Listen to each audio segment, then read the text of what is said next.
Leo's house. Act 1. Racciano woos Vittorio with courtly vows. Cornelia, Vittorio and Firminio's mother, hears the planning and laments to herself how her family is sinking into ruin. Racciano's wife, Isabella, shows her devotion to her husband, but he despises her. Isabella is poisoned.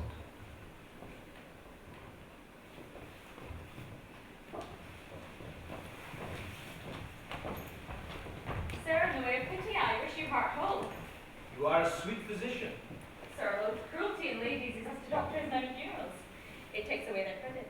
Excellent creature, we call the cruel fair. What name for you that are so merciful? See, now they grow most happy you. Now my fears have fallen upon me. Oh, my heart, my son, Papa. Now I find our house sinking too. Earthquakes leave behind where they have tyrannized.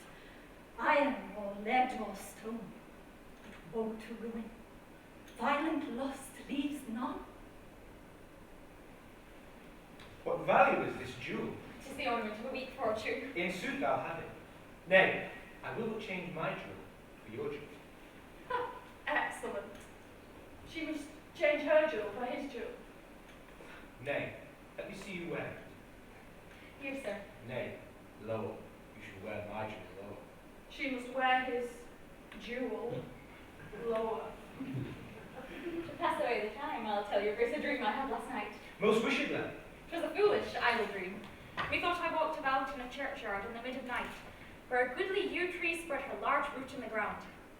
Under that yew sat your duchess and my husband, and in wrath they began to challenge me about this tree. That tree? This harmless yew. They told me that my intent was to dig up this well-grown tree, and in the stead of it plant a withered blackthorn, in which they vowed to bury me alive. My lord, methought how I trembled, but for all this fear I was not afraid. No, the devil was in your dream. When to my rescue there arose, methought, a whirlwind of the massy arm from that strong plant. And both were struck dead by this yew, in base shallow grave that was their due. Excellent. She hath taught him in a dream to make away his duchess and her husband. Sweetly shall I interpret this your dream. You are lodged within his arms, who shall protect you from all the fevers of a jealous husband, from the poor envy of our phlegmatic duchess. I'll seat you above law and above scandal. Give to your thoughts the invention of delight and of fruition, nor shall government divide me from you longer than a care. To keep you great, you shall to me at once be dukedom, health, wife, children, friends, and all. Woe to light hearts, they still forerun our fall.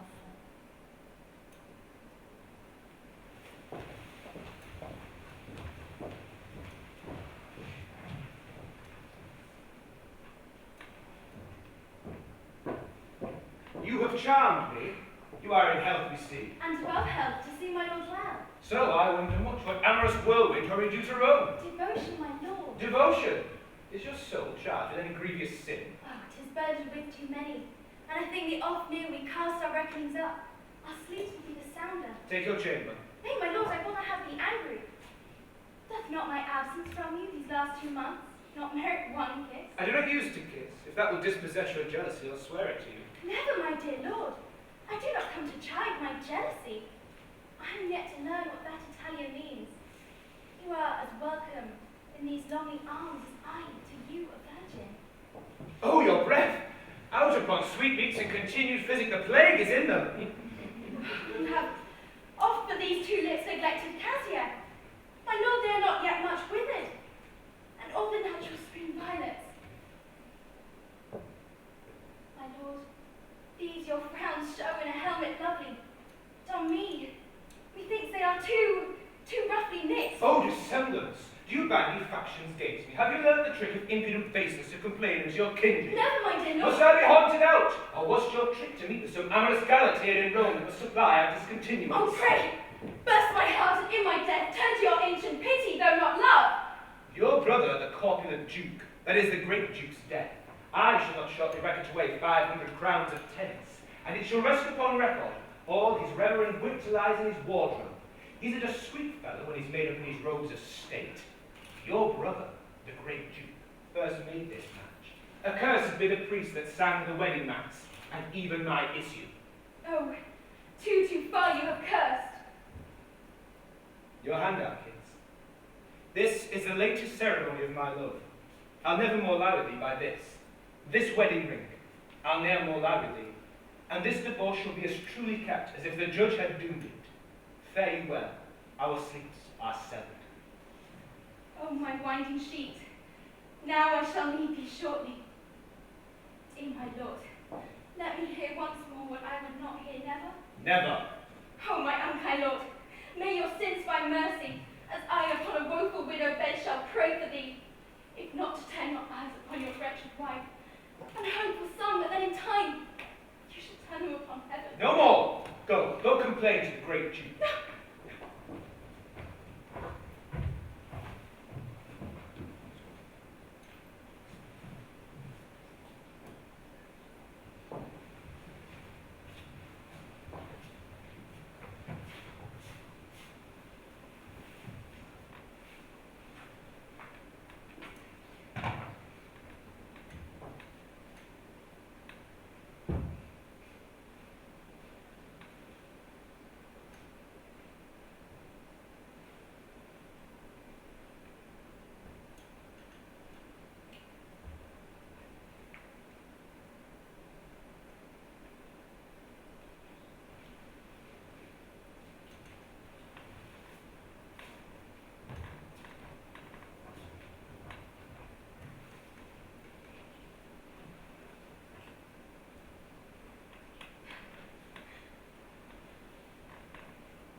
Papal Courtroom, Rome, Act 3, Scene 2, Victoria's Lane.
Do you? Sure I shall. I'll give you their perfect character. They are first sweetmeats, which rots the eater. In man's nostrils, poisoned perfumes. They are cozening alchemies, shipwrecks in calmest weather. What are whores? They are those brittle evidences of law which forfeit every wretched man's estate for leaving out but one syllable. What's a whore? They are those fluttering bells have all but one tune at weddings and at funerals. Your rich whores are only treasuries by extortion filled and emptied by cursed riots. What's a whore? She is the perfect counterfeited coin, which whosoever first stamps it brings in trouble all that receives it. This character escapes me. You, gentle woman, takes from all beasts and from all minerals their deadly poison. Well, what then? I'll tell thee. I'll find thee an apothecary shop to sample them all. Do you know what a whore is? Next, a devil's adultery enters a devil's murder. Your unhappy husband is dead, Oh, he's a happy husband now, he owes nature nothing. and by bolting engine. An active plot. He jumped into his grave. And what prodigy was it, that from 2-yard height a slender man should fall and break his neck? It thrushes. And what's more, upon the instant loss of all motion and all vital speech, like a man had lain wombed up 3 days. Mark next each circumstance. And look upon this creature, his wife. She comes not as a widow. She comes armed with scorn and impudence. Is this a mourning habit? Had I foreknown my husband's death as you suggest, I would have bespoke my mourning. You are cunning. You shame your wit and judgment to call it so. Oh, what is my just defence by him that is my judge called impudence? Let me appeal then from this Christian court to the uncivil Tartar. See, my lords, she scandals our proceedings. Humbly thus low to the most worthy and respectable leaguer ambassadors, my modesty and womanhood I tender, but withal so entangled in accursed accusation. My defence of force shall personate masculine virtue to the point. Find me but guilty. Sever head for body, will part with friends. I scorn to hold my life at yours or any man's entreaty, sir. Well, well, such counterfeit jewels, these true ones oft suspected. Oh, you are deceived. For know that all your strict combined heads which strike against this mine of diamonds shall prove but glass and hammers. They shall break. These are but faded shadows of my evils. Terrify babes, my lord, with painted devils, and pass such needless palsy. For your names of whore and of murderess, they proceed from you, as if a man were to spit against the wind, the filth would return in his face. Pray you, mistress. Satisfy me but one question. Who lodged beneath your roof that fatal night your husband brake his neck? That question enforceth me break silence. I was there. Your business? Why, I came to comfort her and take some cause for settling her estate, because I heard her husband was in debt to you, my He lord. was. And 'twas strangely feared that you would cozen her. Who made you overseer? Why, my charity, which should flow from every generous and noble spirit to orphans and to widows. Your lust. Cowardly dogs, bark loudest. Sirrah, priest, I'll talk with you hereafter. Do you hear? The sword you frame of such an excellent temper, I'll sheathe in your own bowels. There are a number of thy coat resemble your common postboys, your mercenary postboys. Your letters carry truths, but 'tis your guise to fill your mouths with gross and impudent lies. Your champion's gone. The wolf may pray the better. My lord, there is great suspicion of the murder, but no sound proof who did it. On my part, I do not think she had a soul so black to act a deed so bloody.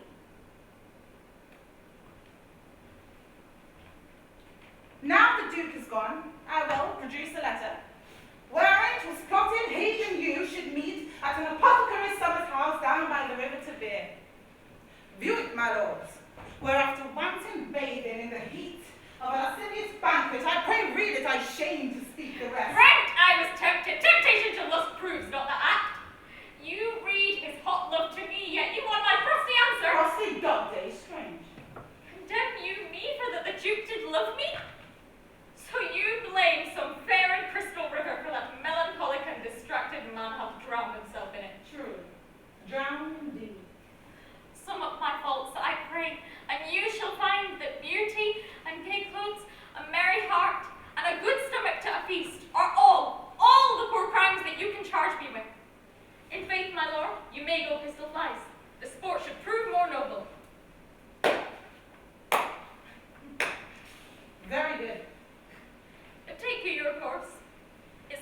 beggared me first, and now would fain undo me. I have houses, jewels, and a poor remnant of crucidos. Would that would make you charitable. If the devil did ever take good shape, behold this picture. You have one virtue left. You will not flatter me. Who brought this letter? I am not compelled to tell you. My Lord Duke sent to you 12,000 ducats, 12th of August. It was to keep your cousin from prison. I paid use for it. I rather think 'twas interest for your lust. Who says so but yourself? If you be my accuser, pray cease to be my judge. Come from the bench, give your evidence against me, and then let these be but moderators. My Lord Cardinal, were your intelligencing ears as long as to my thoughts, had you an honest tongue, I would not care though you had proclaimed them all. Go to, after your goodly and vainglorious banquet, I'll give you a choke pin. Oh, your own grafting? You were born in Venice, honorably descended from the Vitelli. 'Twas my cousin's fate, ill, my name the hour, to marry you. He bought you of your father. He spent there in 6 months 12,000 ducats, and to my acquaintance received in dowry with you not one Julia. 'Twas a hard pennyworth, the wear being so light. I now yet but draw the curtain to your picture. You came from thence a most notorious strumpet, and so you have continued. My lord! Nay, you shall have your time to print. My lord Bracciano, alas, I make but repetition of what is ordinary and rialto, talk and balladed, and but the play of the stage. But that vice many times finds such loved friends that preachers are charmed silent. Gentlemen, Firmino and Marcello, the court hath nothing now to charge you with, only you must remain upon your sureties for your appearances. I stand for Marcella. My Lord Duke for me. For you, Vittoria, your public fault, joined by the conditions of the present time, takes from you all fruits of noble pity. Such a corrupted trial you've made, both of your life and beauty, and been styled in no less omnibus fate than blazing stars. The princes, here is your sentence. You are confined into a house of convertites and your God. Who I? The more. Oh, I'm a sound mind. A house of convertites. What's that? A house of penitent whores. Do the noblemen in Rome erect it for their wives that I am sent to lodge there? You must have patience. I must first have vengeance. I fain to know if you were to have your salvation by patent, that you would proceed thus. Away with her, take her hence. A rape! A rape! How? You have ravished justice, forced her to do your pleasure. Why, she's gone mad. Die with those pills in your most cursed maw, should bring you health, or while you sit on the bench, let your spittle choke you. She's turned fury. That the last day of judgment may so find you and make you the same devil you were before. Instruct me some good horse leech to speak treason, for since you cannot take my life with ease, take it for words. Oh, woman's poor revenge that dwells but in the tongue. I scorn to weep. No, I do call upon one poor tear to fall upon your injustice. Bear me hence unto this house of, what's your mitigating title? Convertites. It shall not be a house of convertites. My mind shall make it more peaceable to me than the Pope's palace, and more honest than thy soul of power to cardinal. Now then, and let it somewhat praise your spite. In darkness, diamonds spread their richest light.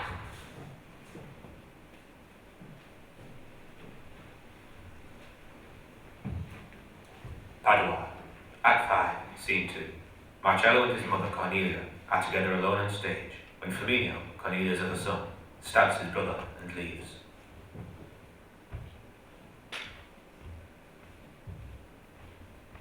There is a whispering in the court you are to find.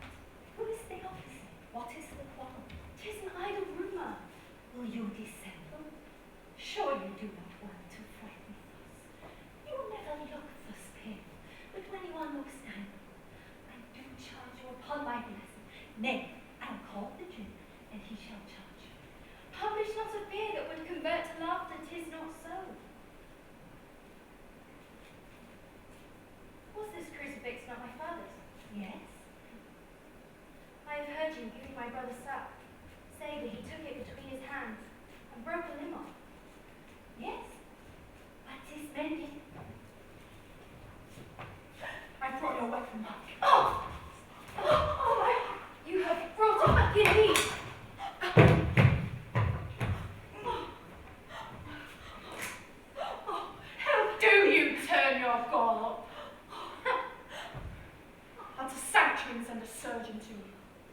Mother, remember what I said now of breaking off the crucifix.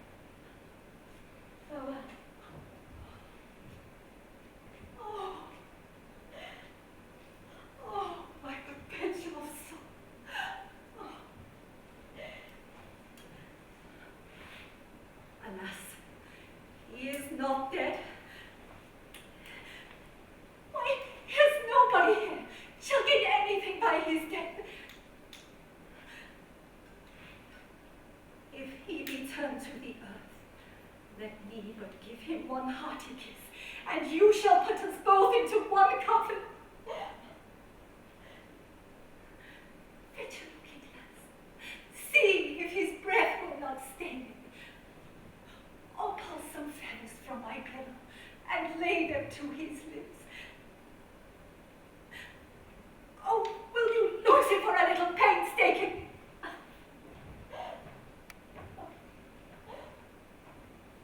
Was this your handiwork?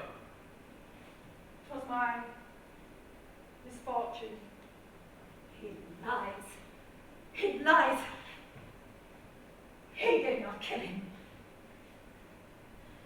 They have killed him. They would not have it better looked to. Comfort my grieved mother. Oh, you screecher. Let me go, let me go. Oh. Oh.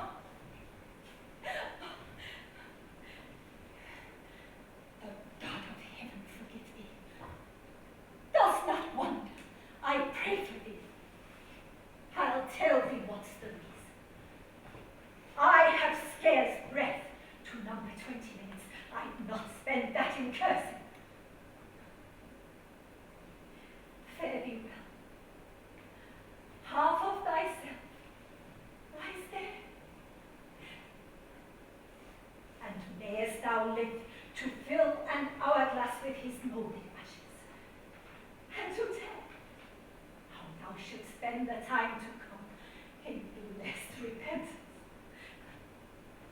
Go bear the body to Cornelia's lodging, and we command that none acquaint our Duchess with this sad accident. For you, Flaminia, I will not pray for pardon. No. Only a lease of your life, and that shall last but for one day. You shall be forced each evening to renew it or be hanged. At your pleasure.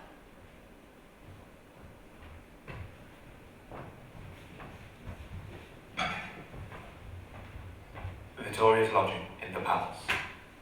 Act 5, Scene 3. Vittoria, Zanche, and Flaminio taunt their executioners before reconciling with one another.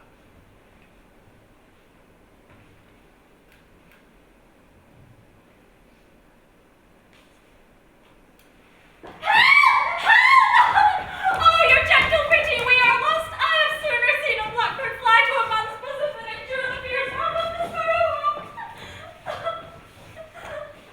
Sirrah, you once did strike me. I'll strike you into the centre. Thou shalt do it like a hangman. A base hangman, not like a noble fellow, but thou ceased. I cannot strike again. Just laugh. Wouldst have me die as I was born, in Wyoming? Recommend yourself to heaven. No. I will carry mine own commendations thither. Oh, could I kill you 40 times a day, and just 4 years together 'twere too little. Not breeze, but that you are too few to feed the famine of our vengeance. What dost think of? Nothing of nothing. I am away to study a longer silence, to pray where I do. I remember nothing. There is nothing so infinite vexation as a man's own thoughts. Oh, thou glorious strumpet, could I divide thy breath from this pure air, when it leaves thy body, I will suck it up and breathe it upon some dunghill. You, my decksman? Methinks thou dost not look horrid enough. Thou hast too good a face to be a hangman. But if thou be, do thy office in right form. Fall down upon thy knees and ask forgiveness. Oh, thou art a most prodigious comet, but I'll cut off your train. Kill them all first! Behold my breast, in my death I shall be waited upon. My servant shall never go before me. Are you so brave? Yes, I welcome death as many princes do great ambassadors. I'll meet thy weapon halfway. Thou dost tremble, methinks fear dissolves thee into air. Oh, you are deceived. Conceit can can never kill me, I am too true a woman. I'll tell thee what. In my death I shall not shed one base tear, and if look pale, for want of blood, not fear.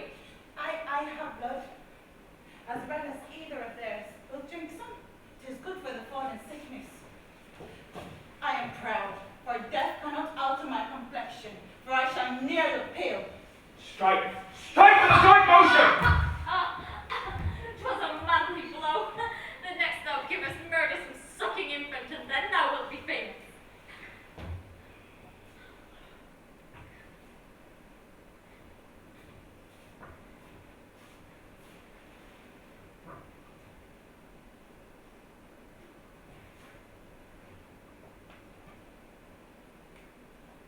What blade is it? A Toledo. Or an English fox.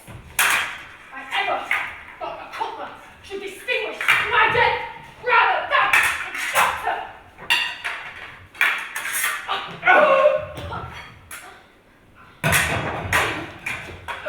My gracious sin lays in my blood, and now my blood pays for it.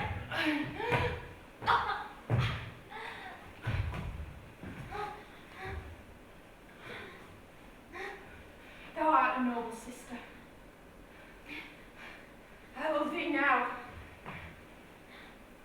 If a woman do grieve man, she ought to teach him manhood. Fare thee well. Only a happier silence did betide them. She hath no faults, who hath the art to hide them. My soul, like the ship in a black storm, is driven I know not whither. Then cast anchor. Prosperity doth bewitch men seeming clear, but seas do laugh. Show white when rocks are near. We cease to grieve, cease to be fortune's slaves. Nay, cease to die by dying. Art thou gone? And thou so near the bottom? False report, which says that women vie with the 9 muses for 9 tough, durable lives. I do not look who went before, or who shall follow. No, at myself I begin and end.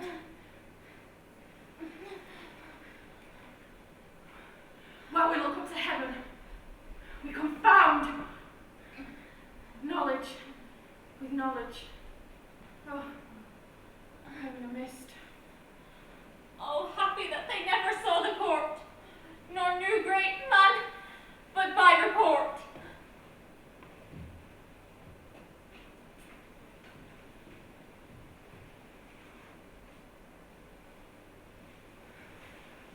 Oh, I recover like a sped of taper, for a flash, then instantly go out. Let all that belong to great men remember the old wise tradition, to be like the lions in the tower on Candleman's Day, to mourn if the sun shine, the pitiful remainder of the winter to come.